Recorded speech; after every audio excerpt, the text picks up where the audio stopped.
quiero hablar un tema que está en el tapete mundial. Y a medida de que he visto, he oído, he leído, de una u otra manera, extremadamente se han encrispado nuestras sensaciones, nuestras emociones. Hoy estoy usando, como pueden percibir, en mi atuendo, la bandera del pueblo de Israel. Y por otro lado, también me traje mi kipá, que un buen amigo hace algunos años atrás me lo trajo de Israel. Y tengo aquí también mi talik. El talik es para el pueblo hebreo, para algunos rabinos y para los judíos mesiánicos. Es un atuendo que para ellos tiene mucha reverencia. Cada uno de los colores del talik y cada uno de estos colores tiene un significado espiritual. Y cada uno tiene la leyenda sobre el Altísimo. Y cada uno de estos flequillos tiene unos nudos que tienen una representación bíblica de los mandamientos. Cada uno de estos flequillos, por todos los que están alrededor, son 632 que hablan de los 632 decretos que ellos obedecen. En vista a todo lo que ustedes saben en el mundo, lo que ha acontecido en el mundo, el ataque sorpresivo de Hamas, y bueno, y todo esto lo que ha ocasionado la arremetida de la autodefensa de Israel, el dolor y las desgracias que ha causado en el pueblo de Israel como también en el pueblo palestino. Lo resaltante para nosotros, algunos de ustedes podrán decir, pero el pastor ahora tiene el talik judío y tiene la kipá judío. ¿Será que el pastor ahora, después que nos hablaba de las raíces hebreas, ¿verdad? Y del judaizante? No. Entiéndame, lo que quiero hacer es honor, respeto y honra, a ese gran pueblo de Israel, que desde allí vienen nuestras fuentes. ¿Cuántos dan gloria a Dios? Nuestras fuentes de la fe judeo-cristiana. Gloria a Dios. De allí vienen nuestras fuentes. Hoy usted y yo entendemos a la luz de la palabra que no usamos un kipá. ¿Por qué no usamos un kipá? Porque ahora usted y yo entendemos que el Espíritu Santo y a la luz de la palabra hay una autoridad en nosotros, que Cristo es la cabeza de la iglesia. ¿Cuántos dan gloria a Dios? Y hoy no usamos en nuestros rituales, en su adoración privada y pública, no usamos esto que es muy representativo y sagrado para ellos, porque aquí está parte de su adoración y de su ritual. No lo usamos porque tenemos a Cristo en el corazón. Y que cuando usted tiene a Cristo en el corazón, ¿cuántos dan gloria a Dios?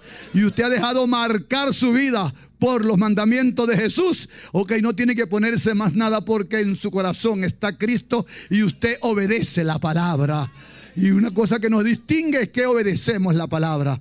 Al nombre de Cristo, tomando como referencia eso que usted y yo hemos visto, el mundo sintió sacudido el sábado 7, las imágenes dantescas de ese ataque sorpresivo por tierra, aire y mar de este grupo nacionalista, violento, rebelde, que en nombre del pueblo palestino, hace lo que hace, que ha sido tildado por Israel, por Estados Unidos, la Unión Europea y otros países como un grupo terrorista. Con violencia máxima, maldad, este grupo masacró a niños, jóvenes, adultos y ancianos inocentes, demostrando como cuando el nazismo, una posesión demoníaca pocas veces visto en persona, violando todos los códigos y normas que regulan los conflictos bélicos y de guerra. Niños exhibidos así como en carrozas cautivos. Una anciana sobreviviente del holocausto nazi fue hecha prisionera y exhibida públicamente. Y otras cosas que ustedes a lo mejor han visto mucho más que yo. Este ataque aproximadamente dejó 1.350 personas muertas, muchos heridos por el lado israelí, pero por el lado del pueblo palestino, ese pueblo que es el que sufre también los grandes efectos colaterales de estos grupos que en nombre de ellos tratan de hacer la guerra. Este ataque sorpresivo de Hamás obligó a Israel a ejercer su autodefensa, que en este momento se está ejecutando. Por supuesto, creando en el pueblo palestino muertes de niños, jóvenes, adultos, ancianos, quedando por otro lado hambre, miseria, dejando sin techo. Yo creo que hoy debemos pedir por la paz, la preservación de Israel como nación, pero también debemos orar por la paz de todos los inocentes del pueblo palestino, que son víctimas de estos líderes violentos que lo usan como escudos humanos.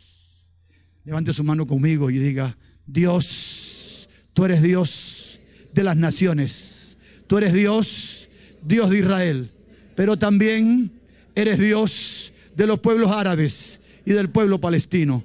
Dios, en tu mano están estos pueblos. Que la paz tuya sea sobre ellos.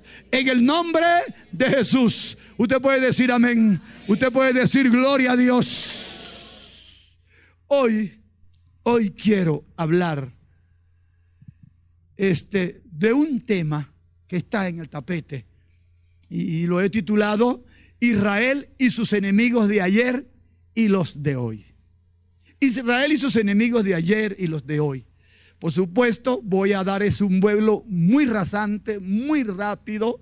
Lo que voy a decir es como una ápice que marca una palabra que separa la acentuación de una palabra de otra palabra. Eso va a ser un pequeño ápice ante el conocimiento que aquí hay ayer, hoy y mañana en el mundo del Medio Oriente. El que no entiende un poquito esto, no es entendido en esto, queda un mar de confusiones, porque muchos son los detractores a favor y en contra, y entonces usted va a quedar como que, ¿y cómo? ¿Y cómo es esto? Pero a la luz de la palabra hay conocimiento.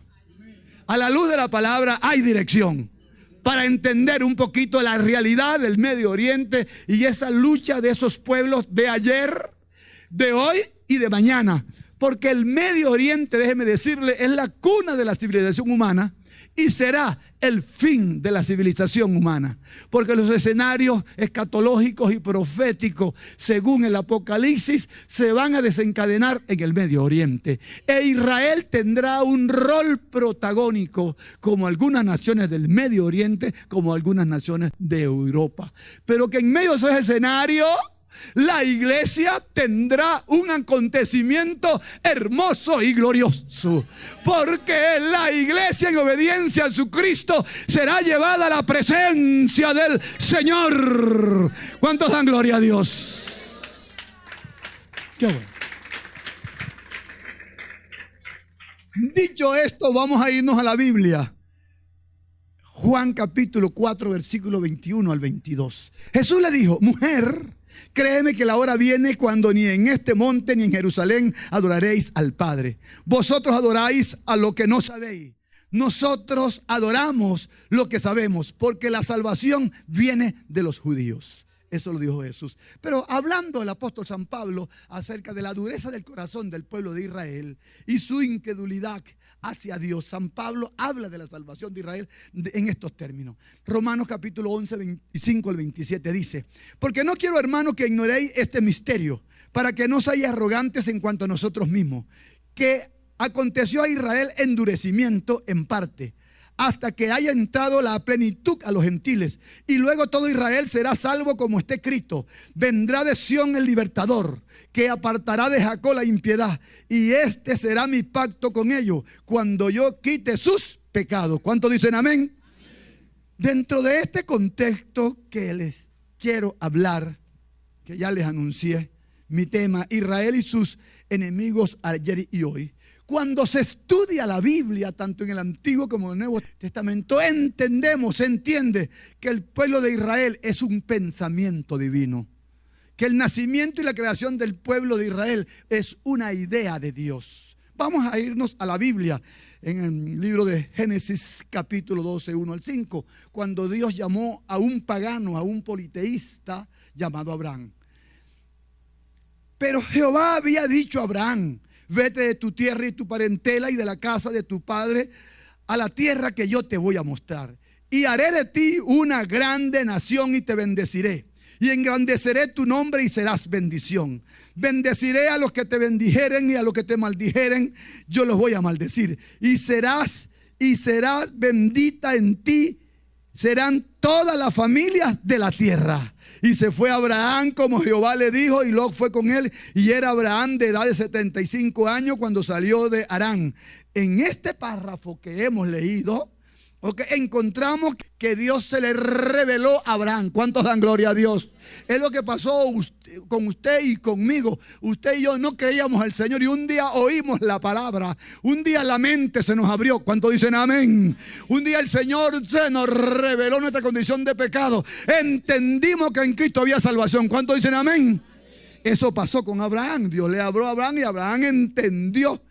En este párrafo bíblico Dios le da a Abraham algunos señalamientos, algunas bendiciones, algunas prerrogativas. Dios lo invita, número uno, a salir de su tierra, a dejar de su parentela, porque Abraham vivía en la ciudad de Mesopotamia, que es actualmente el país de los iraquíes, que en la antigüedad es donde estuvo asentado el primer imperio más lúcido de la humanidad, que fue el imperio babilónico.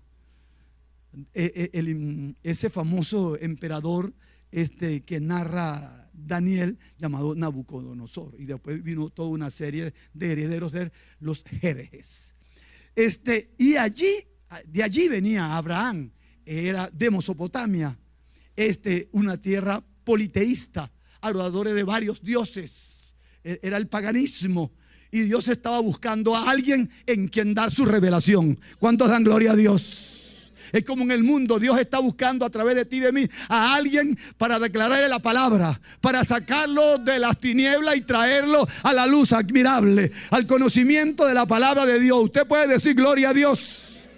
Y aquí Dios le dice a Abraham estos lineamientos y le revela estas bendiciones y estas promesas.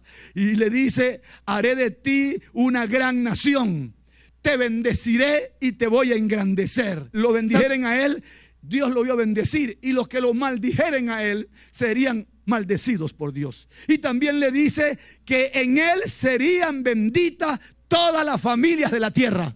¿Cuántos dan gloria a Dios? Ahora, ¿cómo se explica eso para nosotros?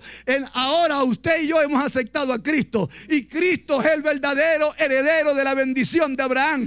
Cuando Cristo muere en el Calvario, ay, tú y yo oímos la palabra y creímos esa palabra. Tú y yo estamos recibiendo la bendición del Padre Abraham en Cristo Jesús. Gloria al nombre del Señor. Entonces Abraham tomó la decisión de obedecer a Dios, al Dios no conocido. ¿Usted sabe lo que significa eso? Eso es de loco. Decir, bueno, ¿y por qué tú vas a la iglesia? ¿Por qué tú lloras? ¿Por qué tú tienes que hacer lo que haces en la iglesia? ¿Por qué? Porque eso es de loco. Bueno, ¿cómo va a ser que tú vas a la iglesia o tú estás en el cuarto, estás orando, estás arrodillado y de repente estás llorando, estás cantando? Y de repente te oigo, algunos dicen, hablar en una lengua rara y extraña. La gente no entiende eso. Eso se llama revelación de Dios. ¿Cuántos dan gloria a Dios? Eso se llama profundidad espiritual. Cuando usted logra eso, usted se siente una persona bendecida por Dios. Entonces Abraham, cuando obtiene la revelación de Dios, y él dijo, bueno, yo tengo muchos dioses. En mi familia tienen muchos dioses. En mi país tienen muchos dioses. Pero por primera vez tengo una experiencia que no veo a Dios, no toco a ese Dios, no le he ofrecido ofrenda y me ha hablado, me ha contrañido, me ha tocado, me ha hecho cambiar, me ha movido los cimientos. Y lo más terrible es que yo creo que lo que me dice esa voz es verdad. ¿Cuántos dan gloria a Dios? Y estoy dispuesto a seguirle. Así es. Bueno, y Abraham tomó su decisión y empezó pues su camino a transitar la ruta para descubrir o para llegar a la tierra prometida, a Canaán, la tierra de la promesa, la tierra de promisión. ¿Cuántos dan gloria a Dios? Y Abraham, en ese proceso de la ida hacia Canaán, Abraham y Sara se impacientan al no poder procrear a un hijo heredero, porque el hombre tenía 75 años. Y había llegado a 99 y no había llegado el muchacho. Y dice la escritura, dice Pablo, que Sara había perdido la costumbre de las mujeres.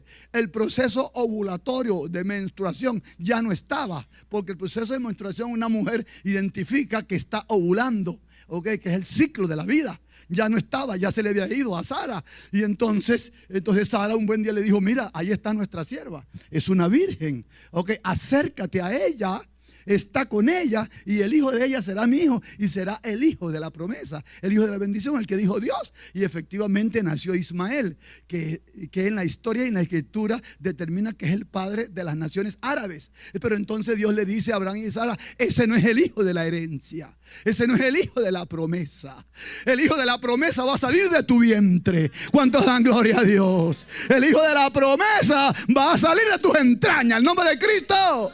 Usted sabe que tú y yo estamos haciendo algunas cosas indebidas, algunas cosas impropias, estamos desobedeciendo, y tú sientes la voz del Espíritu Santo en tu mente y en tu corazón. Lo estás haciendo mal, lo estás haciendo mal. Saca la mano de allí, saca la mano de allí, como dice la canción, saca la mano de allí, Antonio, sácala de allí, saca tu pie de allí, sácalo. Y usted siente, cuando tú tienes comunión y estás haciendo una cosa mala, tú sientes que el Señor te da un cocorronazo. ¿Usted lo sintió alguna vez? Si no lo ha sentido, preocupa sentirlo, porque cuando Dios nos reprende es porque nos ama. ¿Cuántos dan gloria a Dios? Y entonces Abraham sintió pues. Entonces dijo, wow, qué error, en qué error me he metido. Eso lo narra Génesis capítulo 16. Pero en Génesis 21 se narra el nacimiento de Isaac, el hijo prometido de Dios. Cuando ella no podía concebir, Dios le hizo el milagro. Vivimos una situación, un mundo, vivimos en un país difícil, enfermedades, diagnósticos de enfermedades raras y extrañas, difíciles, no rinde la platica, situaciones adversas. Pero si Dios te ha llamado, créelo que vas a vivir los años que Dios a bien tenga para ti. A pesar de esa enfermedad, a pesar del diagnóstico, vas a vivir. Porque cuando Dios dice que vas a vivir, vas a vivir, vas a vivir. Habrá provisión para levantar a tu familia. ¿Cuántos dan gloria a Dios? Habrá trabajo en tu casa, habrá comida en tu casa. Porque si Dios te llamó, hay promesa de bendición para ti. Gloria al nombre del Señor. Isaac, se dio Isaac, el hijo de la promesa. Isaac tuvo dos hijos, Jacob y Esaú. Lo narra Génesis capítulo 25, 19 al 34. Y en uno de esos procesos, Jacob cometió una torpeza, aliado con su madre, engañando, porque Jacob significa engañador, suplantador, el mentiroso. Jacob representa al creyente carnal, el creyente que vive haciendo trampa. ¿Ves? Y entonces Jacob, aunque Jacob iba a tener la bendición, pero él se adelantó. Y cuando la gente se adelanta, entonces viene el fracaso. Y entonces obtuvo la bendición. Y cuando su hermano Esaú se enteró, dijo, yo no voy a descender tranquilo al sepulcro, hasta que yo no mate a mi hermano. Ante esa situación, Jacob empezó un recorrido de una huida. Pero en un momento, años pasaron, en un momento le dicen los siervos, los trabajadores de Jacob, viene tu hermano Esaú. Y él se recordó que su hermano era de un carácter indomable, que su hermano lo que prometía lo cumplía, que él era hombre muerto, lo iban a matar. Y diseñó un plan, se fue a hacer una vigilia en la presencia del Señor, a clamar, porque cuando tú sabes que hay problemas, tú tienes que meterte con Dios. El hombre supo discernir que en la presencia de Dios había respuesta para él. Dígale que está a su lado, en la presencia de Dios hay respuesta para ti. Le pregunto, ¿qué hay en la presencia de Dios? Respuesta. Y en medio de esa realidad se le aparece, dice, un varón, el varón de Dios se le aparece. Eso se llama en la Biblia una teofanía, la aparición de Dios en forma corpórea. Y entonces empieza una gran lucha en términos literal. Y el ángel le dice, suéltame que me voy. No te suelto Porque estoy aquí porque quiero ser un hombre cambiado. Estoy aquí hasta que tú no me sueltes la bendición. Entonces el ángel le preguntó: ¿cómo te llamas? Jacob.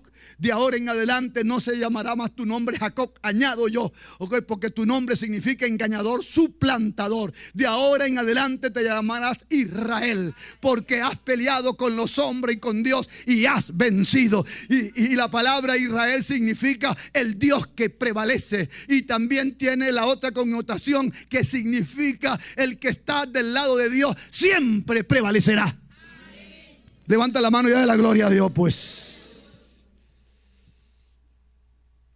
Eso lo conseguimos allí en el libro de Génesis 32, 27 al 30. Desde allí en adelante, Jacob empieza su recorrido ya no como el engañador, como el suplantador, sino como Israel, el príncipe de Dios. Se empezaría a llamar a Israel. Jacob tuvo 12 hijos que llegarían a ser años después la composición de las 12 tribus de la nación de Israel. Estuvieron 430 años esclavos en Egipto. Dios llamó a Moisés, siendo Moisés un hebreo, pero fue adoptado por la hija del faraón que no concebía, y fue educado como príncipe egipcio. Y Dios llamó a Moisés, lo convirtió en un legislador, en su libertador y en un caudillo. Y Dios, a través de Moisés, haciendo milagros y prodigios, a través de 10 plagas que representaban a los dioses de la creencia politeísta egipcia, Dios los doblegó. Y el último juicio fue la muerte de los primogénitos. El pueblo de Israel salió victorioso. ¿Cuántos dan gloria a Dios? Como decía la palabra profética, que después de 430 años de esclavitud, tu pueblo será libre. Y el pueblo de Israel, su recorrido por el desierto, llegó a la tierra Canaán, la tierra de la promesa. ¿Cuántos dan gloria a Dios? Si tú crees que Dios te ha prometido alguna promesa, mantente firme, mantente fiel, búscalo, porque Dios lo que promete cumple. Dios te va a cumplir lo que te ha prometido. Gloria, si eso te toca, puedes decir gloria a Dios, puedes decir aleluya, puedes aplaudir. Cuando hoy estoy enseñando sobre los enemigos de Israel en la antigüedad, están los egipcios, los cananeos, los filisteos, los sidonios, los asirios, los babilonios, los persas, los griegos, los romanos, los otomanos y los españoles. Importante esta nota de los españoles, porque en el año 1492 los reyes católicos, en obediencia al papa que estaba en Roma, expulsan a los judíos. Y nota, tiene mucha relación con Venezuela, porque el año 1492 entra Cristóbal Colón por el Golfo de Paria. Exactamente en ese año, también Colón descubre a Venezuela. Pero en el 1492 estaban siendo expulsados los judíos. Y la prueba está que en años recientes el Parlamento español sacó una ley que se llama la ley sefardí para darle justicia y reconocimiento a todos los familiares de la descendencia genealógica de esos judíos que ellos expulsaron en ese año. ¿Usted puede decir amén? ¿Sabe que yo estaba preparando esto y le pedí a Dios que me diera sencillez para comunicar esta palabra? Porque es profunda. Y le pedía a Dios que le diera a ustedes atención y comprensión, porque no es fácil de entender.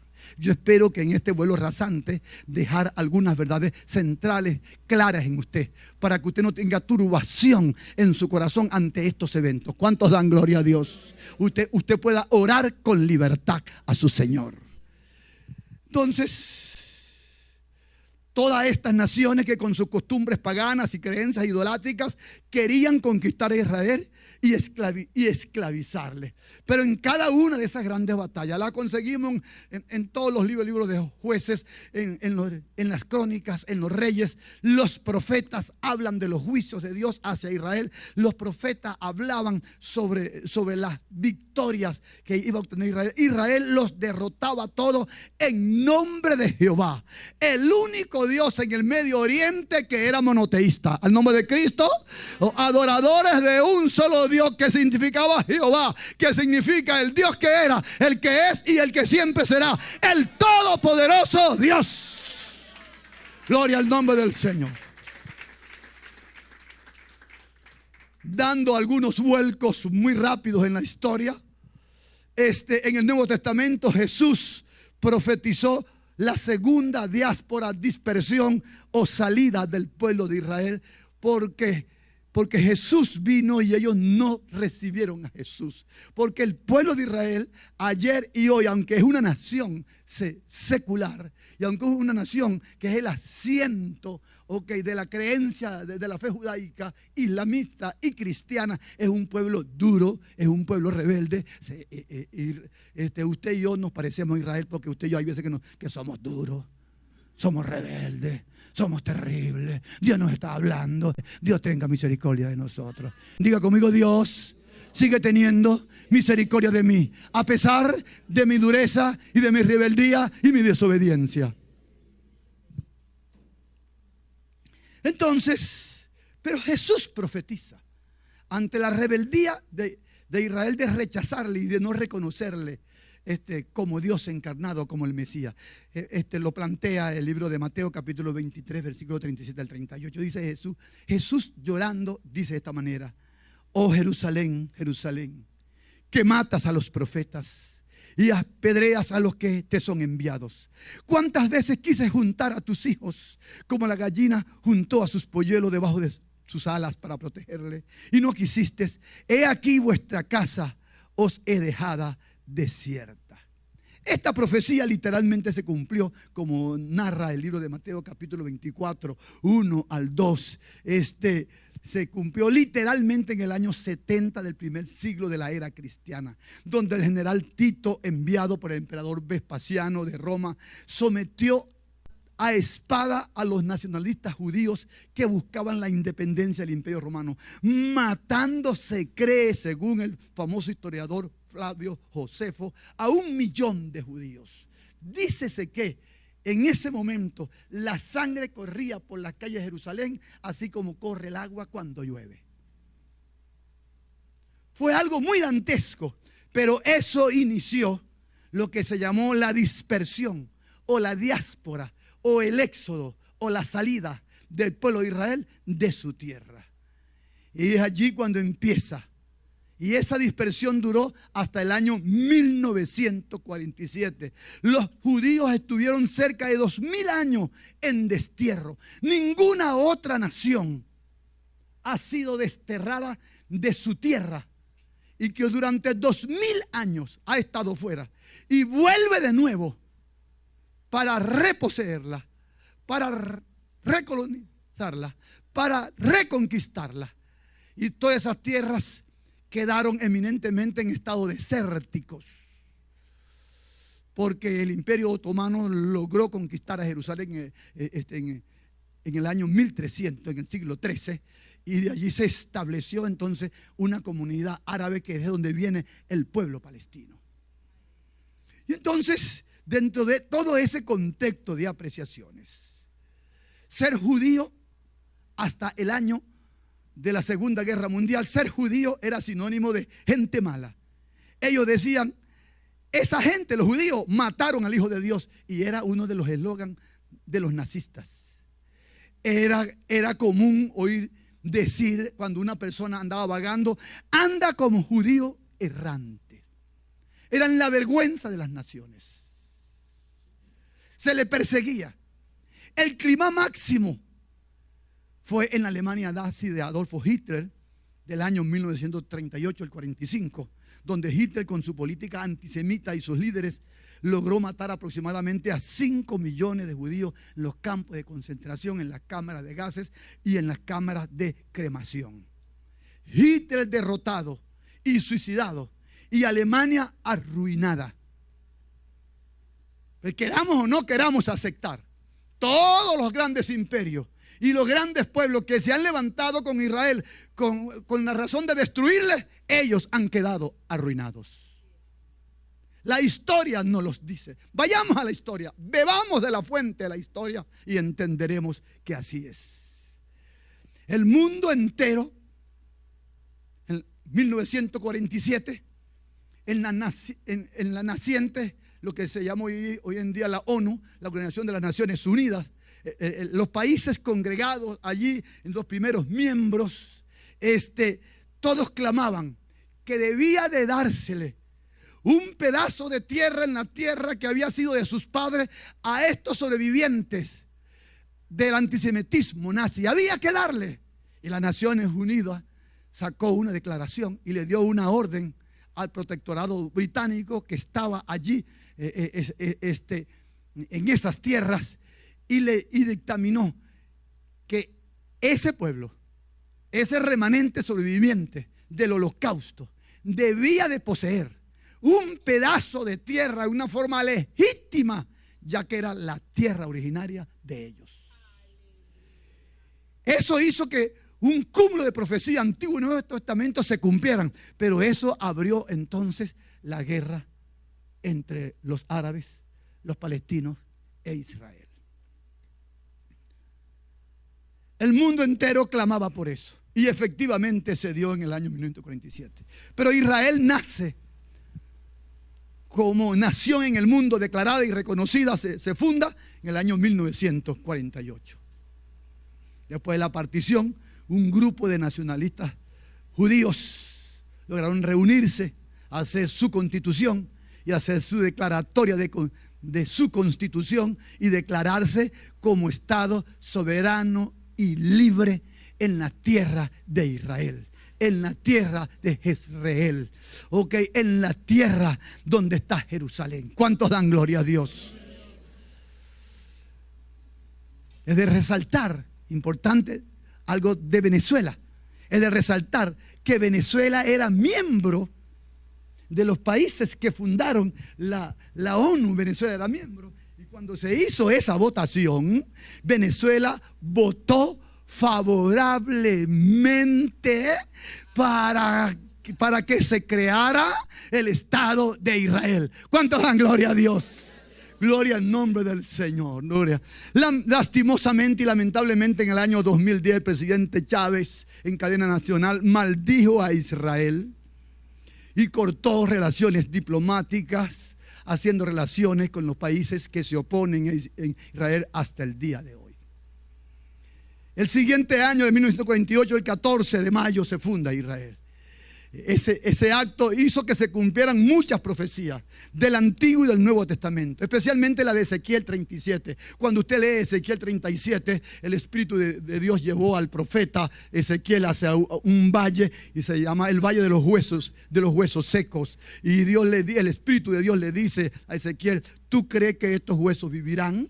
¿Tú crees que se volverán a juntar y a ser pueblo, a ser nación? Y el profeta Ezequiel inteligentemente le responde a Dios y le dice: Dios, solo tú lo sabes. ¿Cuántos dan gloria a Dios? Yo le invito a leerlo porque es un escrito, una palabra profética que se cumplió exactamente en esta época.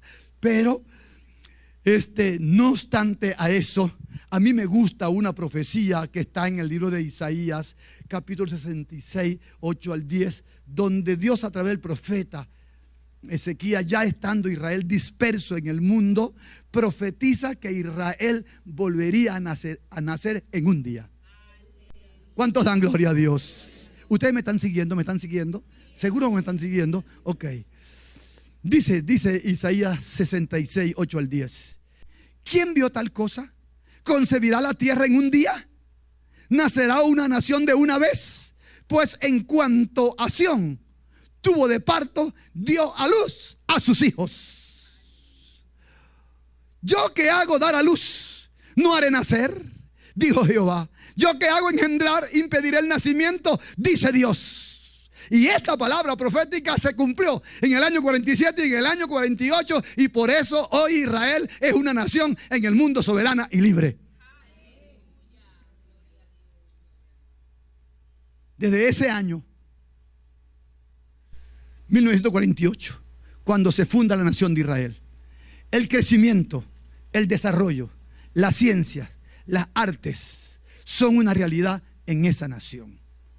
Israel es la única democracia del Medio Oriente donde las mujeres tienen sus derechos, pueden ser elegidas, van al ejército, pueden ir a la universidad, no se les avergüenza, no se les pone otra obligación que la que no diga el texto constitucional.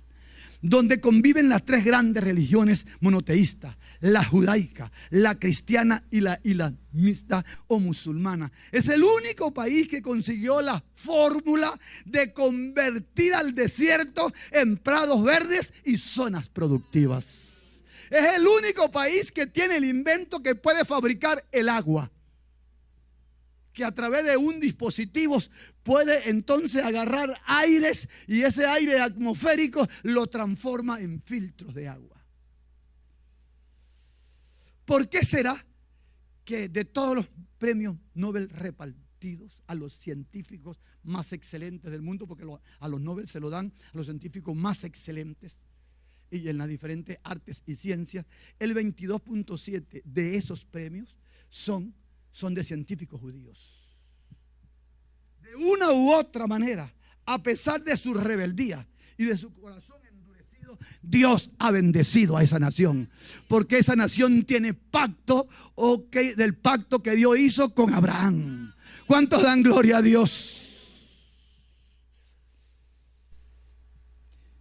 Sigamos hablando del año 1948. 24 horas después que se funda la nación de Israel, los siguientes estados árabes le declaran la guerra a muerte: Egipto, Jordania, Siria e Irak, apoyados por la extinta URSS. Todo lo que pasamos por allí, sabemos quién es la URSS. La URSS fue la Unión de Repúblicas Soviéticas Socialistas, que fueron los que se repartieron el mundo juntamente con Estados Unidos y los países de Europa Occidental. Nació lo que se llamó el mundo comunista y el mundo capitalista.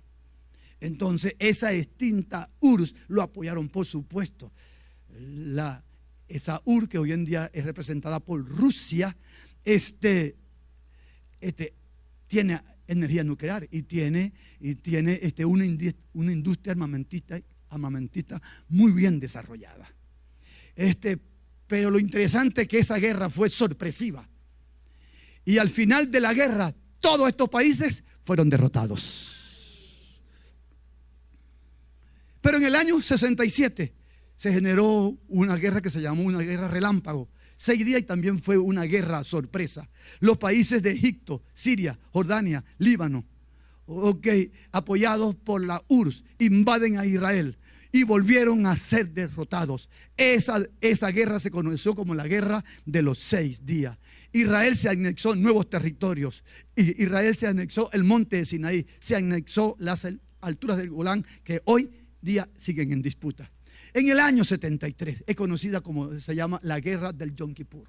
La guerra del Yom Kippur fue la guerra donde la nación de Israel, esta es una ceremonia, es un ritual, el más sagrado ritual que practica Israel, porque es el ritual del arrepentimiento y el perdón, donde toda la nación es cerrada y todos se postran en los templos, en el muro de los lamentos, se postran en sus casas, todo se cierra en la nación porque es el Yom Kippur. Y Israel estaba haciendo la fiesta de Yom Kippur, y entonces esa guerra, los siguientes países le invadieron de sorpresa. Sorpresivamente Siria y Egipto, como el apoyo de Irak, Jordania, Marruecos y la URSS atacan a Israel, y una vez más todas esas naciones quedaron derrotadas. Se creía que en esa guerra había un comparativo de 10 soldados aliados con estas naciones contra un israelí. En cada guerra librada por los enemigos de Israel, Israel se anexaba más territorio, más victoria y conseguía superioridad sobre sus adversarios. Los enemigos de Israel hoy hacen todo el esfuerzo para borrarle del mapa, como dice la Constitución de Irán. La Constitución de Irán dice que su compromiso es borrar a Israel del mapa. Jamás, otros dicen Hamás, junto a la yihad y junto a las organizaciones declaradas terroristas, con los países el Líbano, Irán e Irak, y con apoyo de Rusia y otros países y organizaciones poderosas económicas, dan armamento, dinero e inteligencia y logísticas a estos grupos para hacerle la guerra a Israel.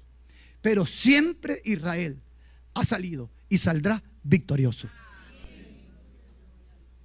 Aunque dentro del campo de la escatología y de la profecía, que hacia allá avanzamos aceleradamente. La palabra dice en Ezequiel capítulo 38 que vendrá una nación, se llama Gog y Magog, que actualmente esos territorios antiguos de Gog y Magog están representados en Rusia. Con una coalición de naciones van a invadir Israel y estarán a punto de barrerle literalmente del mapa. Si no es por la aparición milagrosa de Cristo que los defiende. ¿Cuántos dan gloria a Dios? Y los libra. Israel sería desaparecido del mapa. Literalmente del mapa.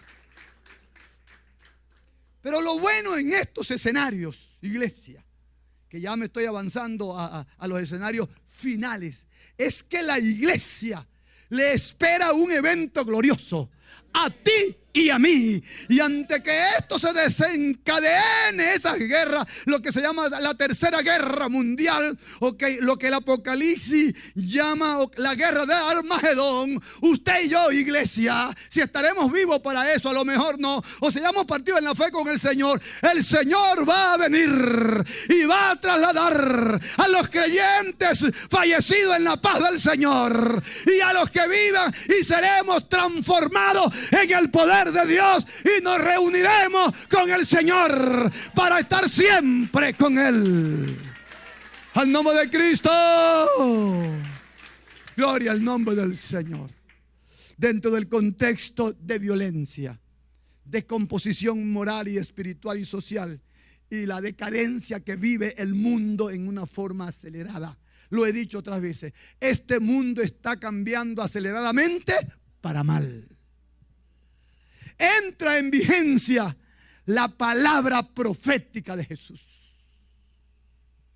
Y la palabra profética de Jesús dijo: cuando veáis estas cosas acontecer, Lucas 21:18, cuando estas cosas comienzan a suceder, ustedes, mi iglesia, ustedes, mi pueblo, erguíos y levantad vuestra cabeza, porque vuestra redención está cerca. Gloria a Dios. ¿Hay aflicción? Sí.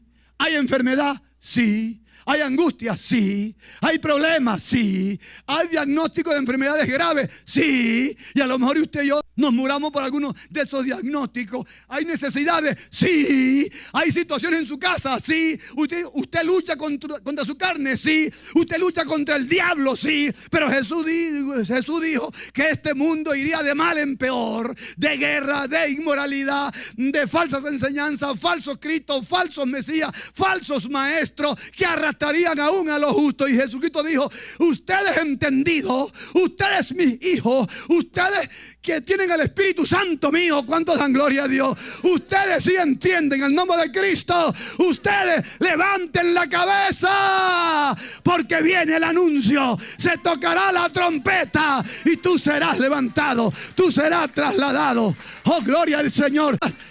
Tú serás reunido con el Señor para siempre. ¿Cuántos dan gloria a Dios? ¿Cuántos dan gloria a Dios? Levanta la mano pues y dale la gloria a Dios. Levanta la mano y dale la gloria a Dios. Levanta la mano y dale la gloria a Dios. Mi palabra para usted, mi amado hermano y hermana, cuando vemos este caso. Número 1, ¿qué cosas tienes que arreglar? ¿De qué pecados tienes que apartarte? Erguí vuestra cabeza. No tenga la cabeza cabizbajo hacia abajo, porque dice que los que ponen la cabeza hacia abajo se van al Seol, se van al infierno. Pero dice que el justo levanta su cabeza porque su auxilio viene de arriba. ¿Cuántos dan gloria a Dios? ¿Qué tienes que arreglar que hace que tú bajes la cabeza? ¿Qué problemas tienes que arreglar? ¿Qué pecado confesar? ¿De qué pecados tienes que arrepentirte? Es tiempo de arrepentirnos de nuestros pecados. Número 2, tienes que tomar decisión de mejorar tu vida espiritual, tu comunión con Dios.